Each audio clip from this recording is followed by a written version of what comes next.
Hello and welcome to Mad About Sports. And of course, today is a very special interview and a podcast. And I have with me Anand Vardhan, who is a performance analyst with AIFF. So he's going to be sharing his journey about how he got into analytics, how has it been with him and sports, and how do you all become aspiring analysts? Because he's going to be sharing a lot of interesting stuff as well in today's chat. Firstly, welcome on our show, Anand. It's a pleasure to have you talk about your journey. Thank you, Abel. Thank you. Honestly, this is a privilege that you guys have invited me over. The And privilege is all ours, and let's. of course, we are going to be talking about it. So, as we always talk in our chatter, about how you got into sports. So, how did that craze for you and sports initially begin? Because that's something very exciting. Because a lot of people start off as players. So, how did it go for you? It was not very different for me as well. So I've always been like a athlete all most of my life. Started off early with athletics and then cricket and then finally football in my early life. And I did play quite a fair bit for the school and the district and the national competitions. So yeah, that is how it started off for me as a player as well. Okay, that's interesting because it's a common journey for a lot of these players. But I'll ask you about how you got into analytics, right? Because that is a different shift altogether in the career. Because it is very exciting. It's a growing field as well. But in India, maybe you can talk about it's still growing, it's still developing. So how did your craze or how did your interest towards analytics begin initially? Okay, so this is actually kind of a funny story. So I've Okay. always wanted to be like a professional footballer, and most of them have that kind of a craze. But it wasn't fairly till I was 16, 17 that I was exposed to the clubs and the academies and all of that. And Yeah. by the age of you are 16, by the age you're 16 or 17, you need to be pushing to get your first professional contract. That's how football Mm, is, yeah. right?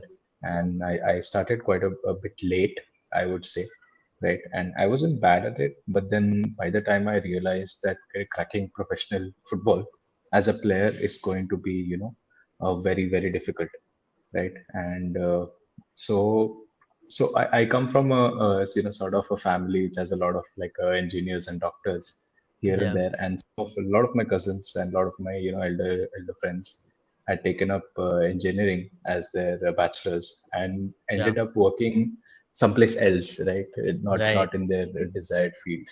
So that was like my prime motivation, that I'll get into engineering and then try to figure out how can I make a life in football. I didn't stop Yeah. playing though, and I haven't stopped yet as well. So Yeah. yeah, that is how the journey began into football, where I was playing for some clubs in Bangalore in the KSFA division and playing for my university and doing a little bit of research here and there as well. That's interesting because journey as an analyst is so much different from our journey as a player as well. But what excited you? I mean, there's something there would be an excitement in every person, right, to get into analytics. Was there any excitement factor? Okay, this looks very nice. This sounds very interesting to me. Was there any factor like that as you took up analytics? So my pursue of football analytics was basically inclined towards trying to find that edge, trying to find that Right. insight for teams or for oppositions that Yeah. the whole players and the staff and the coaching staff can use to try to shift the paradigm of matches in our favor, Right. right? So Right. that is what initially intrigued me, that I wouldn't say extremely well, but I was fairly good at maths and numbers and stats, Right. right? So that always intrigued me, and this was sort of like a middle ground, Yeah. something that I was not bad at, and something that I've always wanted to do, right? So Right. this is where football analytics was the place I could feel that, yeah, okay, so this is something that I can give a shot at. Absolutely, that sounds very exciting as well because a person intrigued in maths and science, but analytics is totally different. But you still have that cutting edge. That's beautiful, actually. Let's talk about your first break, right? What was your first major break like? How did it really get up to you? I mean, your first ever analytics job, whichever you did. Right. So there was this company called Developing a Professional, DAP, Yeah, right? So they were just launching out back in 2020, early 2020, I would say. and I just reached out to them that okay, I like your work and this and that, and they reached back at me, right, saying that okay, we're having a course and all of this and all of that. And to be very honest with you, a lot of my credit, my career's credit has to go to LinkedIn, right? I always Okay. keep saying this, that you always have to reach out to people for help, right, in terms of professional ways, and that is where I feel LinkedIn is the perfect platform. So I Yeah. reached out to a couple of people in trying to understand, what Right. analysis is, what football analysts do, and all of that. And the first break was actually from Total Football Analysis. It's an online Mhm. magazine, right? Right. So Yeah. Mr. Chris Darwin is the founder of the online magazine, and he gave me my first break, right? So I started to Right. write analyze matches, and they give me an idea about how you should go about with presenting your analysis, and Right. how it has to be facts rather than just opinions. Hmm. And from then on, I posted, continued connecting with people on LinkedIn. I still do, Right. and just reaching out to people on how I can learn and grow. And from then Yeah. on, it was after one door after the another opened up, and yeah, here I am. That's interesting because now in the era of social media and especially LinkedIn is still a strong platform in terms of connecting your networks. But just want to ask you, like, if there's an aspiring analyst who's already listening to it, can he possibly start off with his social media, maybe experimenting, posting videos of him analyzing possibly a game of football, which really happened maybe in Premier League or La Liga, breaking down his point of view regarding maybe what Pep Guardiola went about, or maybe how Jurgen Klopp went about it. What would you recommend them? Yeah, definitely, definitely. I mean, so my point of view is you need to start out local, right? You need to Yeah. start out with local clubs or local academies, or Right. more matches from the Indian leagues, right? The I League or Indian Yeah. Super League, or maybe just taking up the national team matches, right? Right. So the point is, because it's easier for people to reach out through that, because Right. the Liverpools and the Manchester Uniteds, a lot of analysts give their insight on Right. those matches. There are hundreds of videos out there, Yeah. hundreds of Yeah. you know uh, sort of like blogs and everything on how they perform. But the material that is on Indian football at the moment Right. in terms of analysis is very, very small, like very, Right. very Right. Right. precise. Right. So that Absolutely. is where you can start off with the local leagues or the local teams, and that is where you can reach out, from not just from a fans perspective, but for coaches and players as well. Right.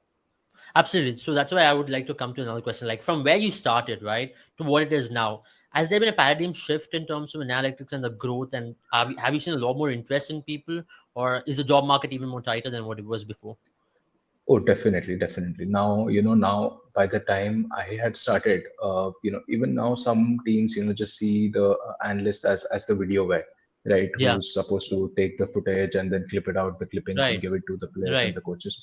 But that thinking is completely, slowly and slowly changing now, and I feel Right. it has changed quite a bit, Right. you know. So by the time I had started off, not a lot of teams had analysts. I mean, all the major teams in the Super League, Yeah. have one, and I don't think all of them have one now. But now even the state leagues and the state second divisions understand the importance of having an analyst, right? Right. Who can see the match in real time from an elevated point of view, Right. so that he gets a more better idea about how the things are going. Right. I mean, that's interesting because for a lot of these people, for a lot of maybe young kids or a lot of maybe people who are also graduates are still figuring out they want to be involved in sports, but they do not know. So, as an analyst now, as an established analyst, what would your recommendations be to find their own path? Because it is not easy. A lot of people get confused at their age as to, okay, I want to be an analyst, but I really do not know what to do. I'm applying for academies, but they say they don't want one as well. This is a common thing, which is very, very common in our country, and because of a lot of family pressures, a lot of people get to drift away as well. So what is your recommendation for an aspiring analyst possibly listening to this podcast? Right. So my recommendation would be, don't completely completely depend on when Yeah. you're starting out, right? Yeah. So I'll be honest with you. I started off when I was doing these internships, right? And then when I got an opportunity at Kerala United, Right. down south, for the I League second division, which is like the third division of football. And Right. Right. I wasn't completely sure as well, right? Because I Mm. had a couple of offers from big corporates in my hand from the Right. university and all of that. And I did even work for one of the top MNCs for 4 to 5 months, right? Mm. So it wasn't that easy, right? But in the end, it's all about keeping, like, upgrading your skills, right? Building Right. your network. That is the most important one, right? And like I said, like, start local, right? When you start Right. local, you are not expecting a full-time contract. You are not expecting a Mm. hefty salary, which most of the Mm. academies are not able to afford at the moment in India, Yeah. right? So when you start local, you don't have to travel to the place, or you don't have to look for an accommodation, and all of Right. those things come into picture, right? And Right. when you're starting off as an intern, you have scope to Yeah. learn, right? Or you're starting off in Right. the probation, you have scope to learn. And when you have that experience of 2 or 3 months, the network in your back, you can Yeah. always reach out to people, trying to pitch you into different clubs and academies. Right. That's interesting because now is the most interesting part of it. Even I would really like to know, what does an analyst do on and off the field, because a lot of people want to know what is his work like. It looks like a lot on computer, a lot on videography, but is there a lot more on that?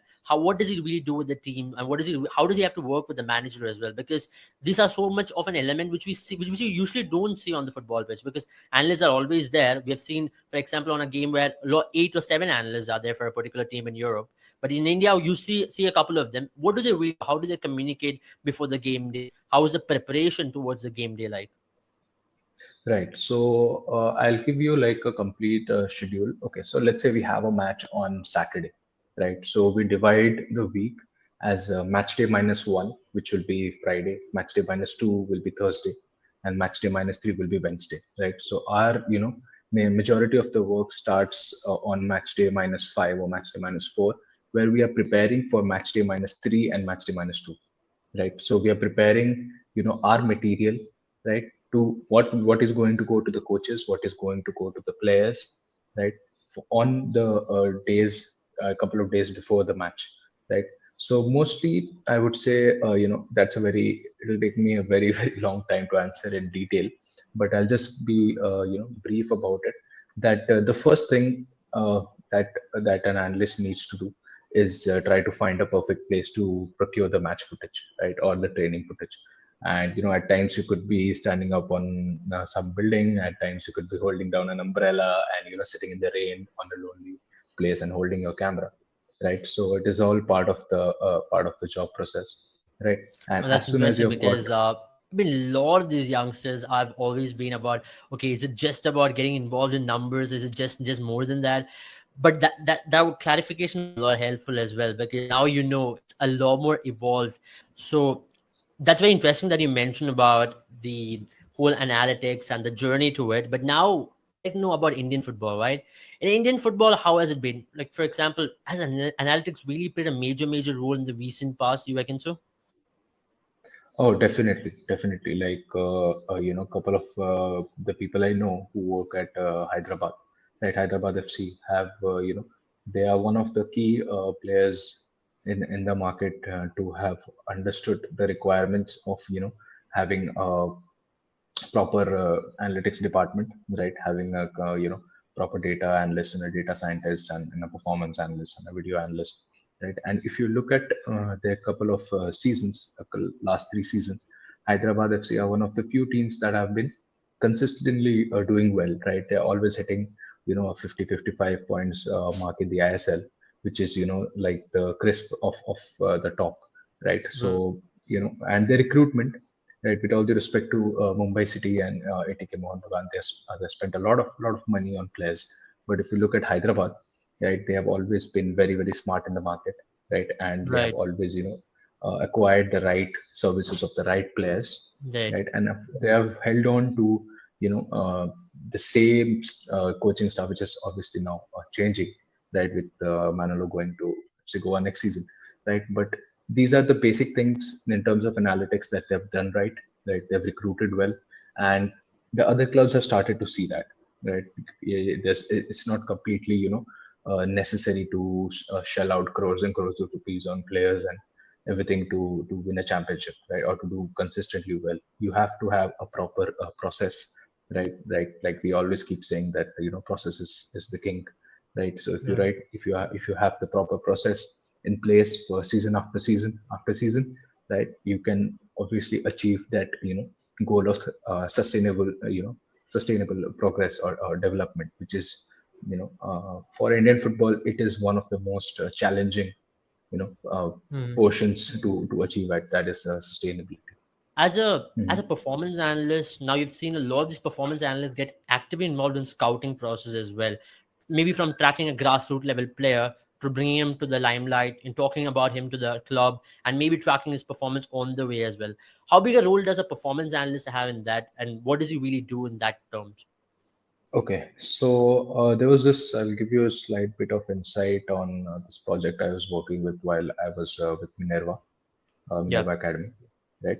So we used to have, a proper physiological data of the under 12 and under 11 kids, right? Okay. So what happens is, when you have, academy players with you, you are constantly tracking their progress, right? Not just in Right. terms of football, but also in terms of physicality, right? Right. So we had a set metrics, right? Right. Let's say, different tests, like you have 0 to 30 meter sprint and 0 to 100 meter Right. sprint and the plank and the T and whatever, Right. right? Right. And we used to keep track of all the players' weekly reports, which was given to us by the physiotherapists or the coaches Right. who were conducting those tests, right?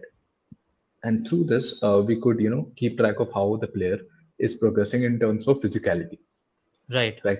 The same, is done in terms of football ability as well, right? So Right. if you are constantly, churning out the data for players, right, that Right. that are at a younger level, at a under 13, under 14, under Mm, 15, under mm, 16 mm. level, right? Right. So that is where, when you are pitching, a player's progress, or a player to a Right. bigger club, right, maybe in India or anywhere Right. else, it's not just your word of the mouth, right? It's not just Right. someone coming and telling to the club's, football director or Right. technical director that, okay, this player is amazing, you should give him a trial and blah blah blah, right? But Right. then you actually have substantial evidence of his progress in terms of, his physicality, his, footballing numbers, right? And Right. add that with the, different videos, right, which actually have started to flow in considerably now, right? When you Right. have a whole, more than not just a highlight reel, but like, complete full matches of the players, right? Right. And that is when, when you mix the data and the video and pitch it to the clubs, they have a better understanding of, what they're getting for the player, right? And this is where I feel, a lot of more work obviously can be done, where we can start pitching our under 16, under 17, under 18 players into, Right. bigger and better clubs across the world, and not just in India. Right. That's interesting because we talk about workload management as well for a lot of these players, and just not the elite clubs, even the grassroots level, even in Indian football. How much does that impact as an analyst or a data tracking system in terms of workload management? Like a player would need rest. He cannot definitely keep going for entirety of the season. Like where does that particular element come into play? Does the analyst go and tell to the manager, okay, I know it's an important game, but this player is more prone to get injured because of his workload management over there? Right. So just let's just clear one thing out of the way, that the system that we work here in Indian football and majority of the, world football, there's the head coach, right? So the head coach Right. is the one we report to, right? Right. But in terms of, European football, when there are multiple coaches who are not taking training on their own, right, and they are, looking after what kind of training has to be done, we call them a manager, right? Right. So in Indian football, it's more of like a head coach, right? So Right. Right. whenever, Right. these kind of decisions are made, right, it's mostly by the head coach, right? It's Right. not like, and one of the most major factors, major, factors for the head coach to consider your opinion, is to Yeah. understand that it's his team, right? It's Right. not your team. So Right. whatever the head coach does is like, like written in stone, right? You have always Right. have to support him. You always have Yeah. to, stand by his decision, and you Yeah. always have to understand that he is at his position for a Right. very good reason, right? Right. So the hierarchy looks somewhat like the head coach, the assistant Right. coaches, the goalkeeping coaches. Then come the analysts and the team managers, and who do a lot of the paperwork, Right.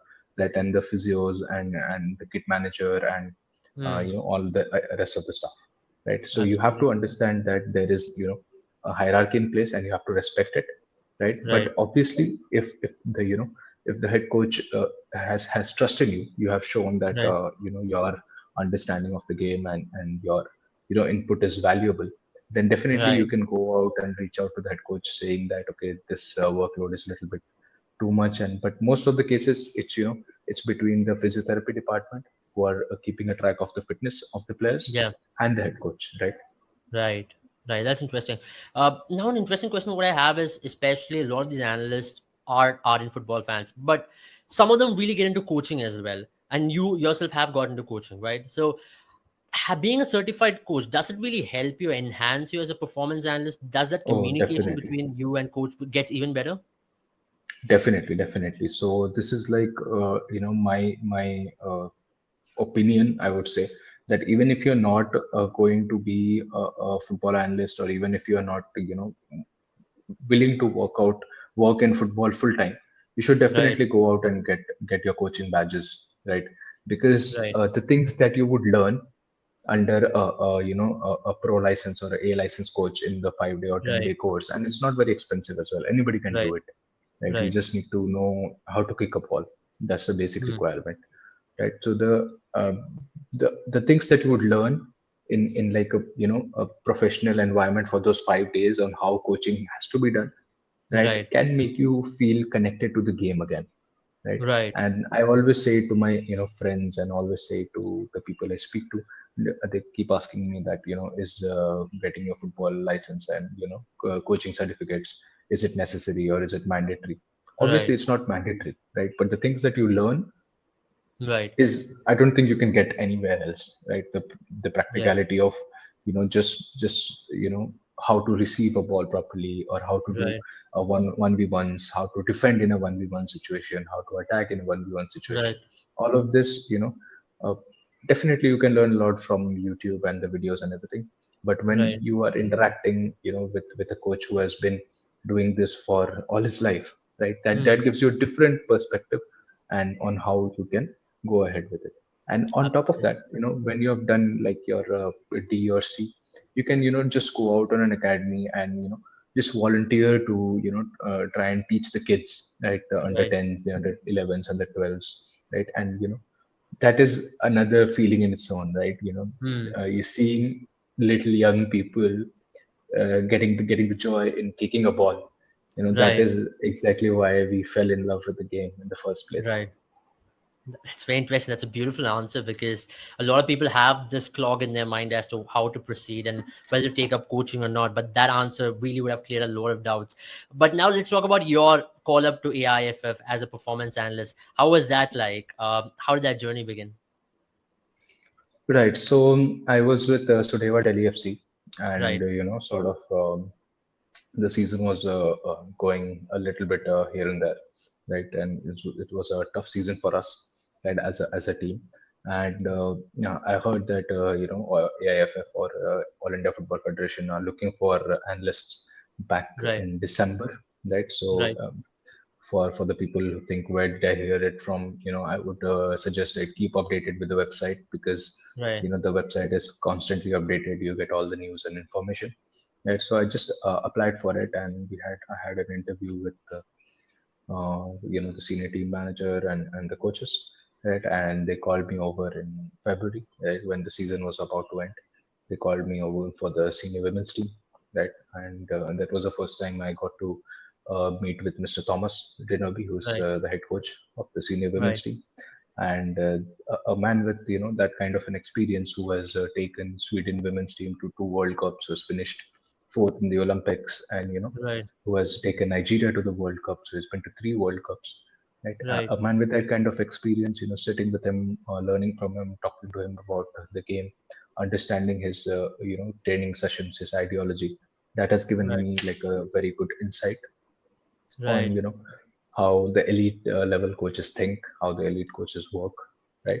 And it has been a very good experience, right? So I was recently given this assignment to work with under 17 women's, right? This is the Right. first time that under 17 women's SAF championship was Right. held Right. in Absolutely. Yeah. in in Bangladesh. So we've just returned from it. So I would say, it wasn't the perfect tournament for us, right? So we Yeah. played 4 games. We ended up losing two and winning two, right? But the experience these girls had, and the experience that we have had as a team, that Right. is something that to be carry forward with us. And looking forward to the AFC Asian Cup qualifiers that Right. we are going to play in Kyrgyz Republic by the end Right. of this month.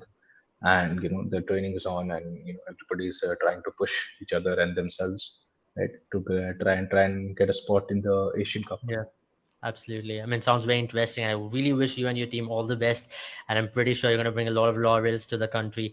But before we end it, let's talk about the future of Indian football because, and also how can an aspiring analyst really connect as well. Now, 2047 is the plan which is laid out. How do you think Indian football is progressing? And is there a lot of excitement ahead?